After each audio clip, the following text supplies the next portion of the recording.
तारखेपासून संबंध महाराष्ट्राला पाऊस माघारी जातोय ही पूर्वकल्पना सुद्धा आपण आधीच्या व्हिडिओमध्ये दिलेली आहे।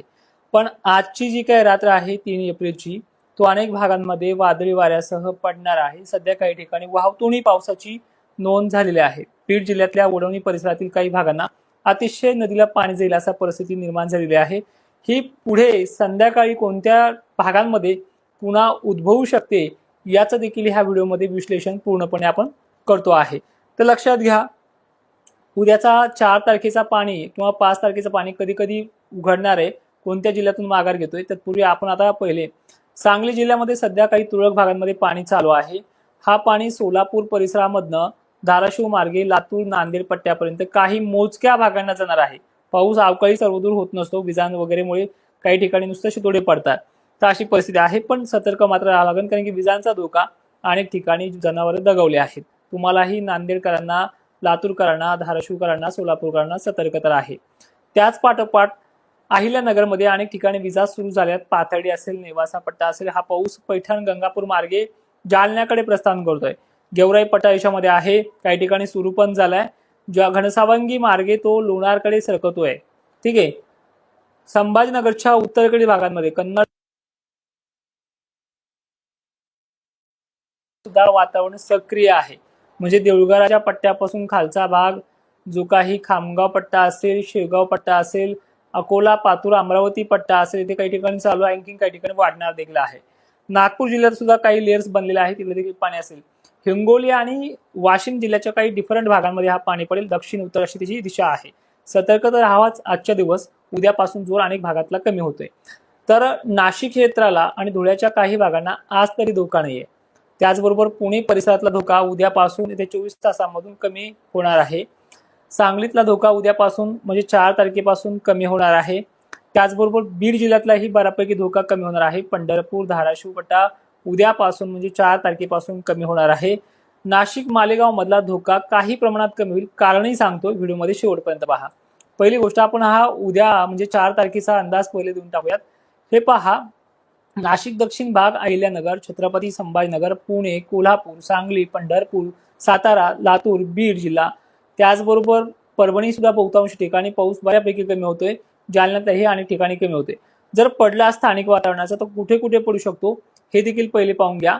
उद्या धुळे जिल्ह्याच्या साक्री किंवा नंदुरबार भागामध्ये मोजक्या ठिकाणी स्थानिक वातावरणाची लेयर्स तयार होणार आहे, तिथे हा पाऊस ऍक्टिव्ह राहू शकतो। वाऱ्याची जोर पश्चिम पूर्व असल्यामुळे वातावरण हे टिकणार फारसं नाहीये। नागपूर जिल्ह्यात चंद्रपूर आणि यवतमाळ, नांदेड, लातूर परिसरामध्ये मोजक्या ठिकाणी पावसाची क्रेज पाहायला मिळते। इथे मोजक्या ठिकाणी हा पाऊस होऊ शकतो, फारशी काही मोठा बदल नाहीये। अमरावती उत्तर भाग या भागात देखील स्थानिक वातावरणाचा परिणाम पाहायला मिळू शकतो गरमीच्या लेवलमुळे। 5 तारखेपासून सगळे कामे तुम्ही सुरळीत पार पडू शकता। महाराष्ट्रातल्या संबंध जिल्ह्यातून पाऊस माघार घेतोय। पण सगळ्यात अगोदर म्हणजे उद्या येत्या 24 तासाचेही अगोदर पश्चिम महाराष्ट्र आणि दक्षिण महाराष्ट्र, मराठवाड्यातल्या लातूरच्या वरचा भाग, बीड वगैरे भाग, लातूर परिसर सुद्धा आहे, परभणी आहे, जालना आहे, छत्रपती संभाजीनगर आहे, विशेष करून बुलढाणा सुद्धा आहे। या भागातनं पाऊस आता माघारी घेतोय। आणि उत्तर भाग जो आहे खानदेशचा, इथे पावसाचे पर्सेंटेज खूप कमी पडतायत, खूप कमी होत आहेत। ठीक आहे, 1-2 टक्केवारी येते, म्हणजे त्या तुलनेमध्ये खूप पाऊस नाही म्हणलं तरी चालतंय। एवढा जोर उद्यापासून महाराष्ट्राचा कमी होतोय। त्यात अकोल्याचाही बऱ्यापैकी समावेश आहे। पण थोडी गरमीची लेवल काही भागांना आहे, जसे की भंडारा असेल, नागपूर असेल, चंद्रपूर असेल, या भागातही 90% भागातनं पाऊस निघतोय। 10-5% भागामध्ये पाऊस होऊ शकतो आणि 5 तारखेपासून संबंध महाराष्ट्रातनं पाऊस निघू शकतोय। आता महत्वाचा पॉईंट असा आहे की आज रात्री ज्या भागातनं पाऊस येणार आहे, ज्या भागाकडे जाणार आहे, तो म्हणजे अहिल्यानगर, पुण्याचा पूर्वेकडील श्रीगोंदे पट्टे, करमळा, जामखेड हे जे काही भाग आहेत, बीड जिल्हा, परत एकदा उत्तर भाग आणि पश्चिम भाग आहे। मी भाग सांगतोय, दिशा सांगतो, त्याकडे फोकस करा। उत्तर भागातल्याला सांगितलं, दक्षिण भागातल्याला विनाकारण चुकीची कमेंट करतोय खालून, त्याला दिशाच कळत नाहीये। त्याने सांगितलंय कुणीकडे, आपण राहतोय कुणीकडे। ठीक आहे, लातूर, परभणी भागामध्ये काही ठिकाणी चालू झालाय। केज मार्गे निघालेला पाऊस हा परळी वैजनाथला घेणार आहे। माजलगाव पट्ट्यात मगाशी झालाय, आताही रात्री काही ठिकाणी होणार आहे। बाकी जालना आहे, अनेक ठिकाणी विदर्भ बऱ्याच ठिकाणी आहे। जाफराबाद, भोकरदनचाही समावेश सांगितलेला आहे। त्यानंतर जिथे जिथे गरमीची लेवल जास्त आहे तिथे हा पाऊस ऍक्टिव्ह होऊ शकतो। अशा प्रकारे हा पावसाचा अंदाज आहे। तर रात्री नेमकं जाईल कुठे हे देखील आपण फोकस करूयात।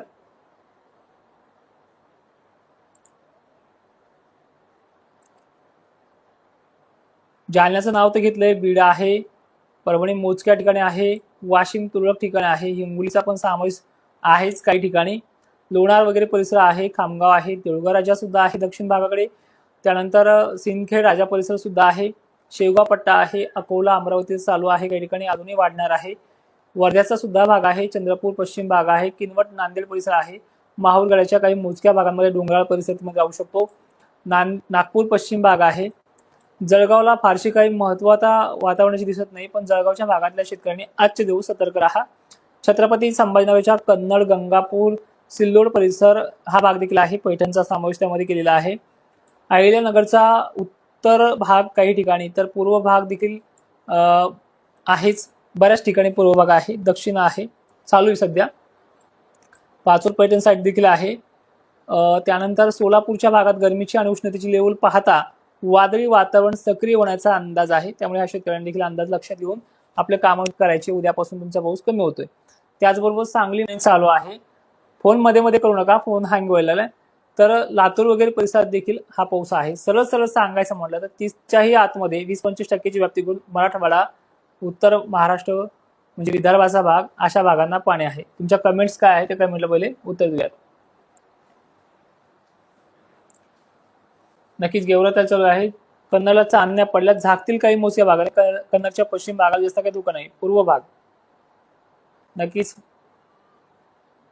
धर्माबादला आहे काही ठिकाणी मारुती सर. एक धर्माबादच्या म्हणजे गरमीची लेवल जर जास्त असेल तर पाणी वादळी राहू शकतो आणि पावसाची शक्यता धर्माबादला मोजक्या ठिकाणी आहे. लोणार तालुक्याला देखील संध्याकाळपर्यंत कोणत्याही क्षणी येऊ शकतो. गरमीची लेवल चांगली आहे. आता डबल वातावरण 13-14 एप्रिल दरम्यान बनण्याची शक्यता आहे. मी एक शॉर्टकट व्हिडिओ देतो, त्यामध्ये सगळी माहिती तुम्हाला समजण्यात येईल. जय शिवराय, धन्यवाद.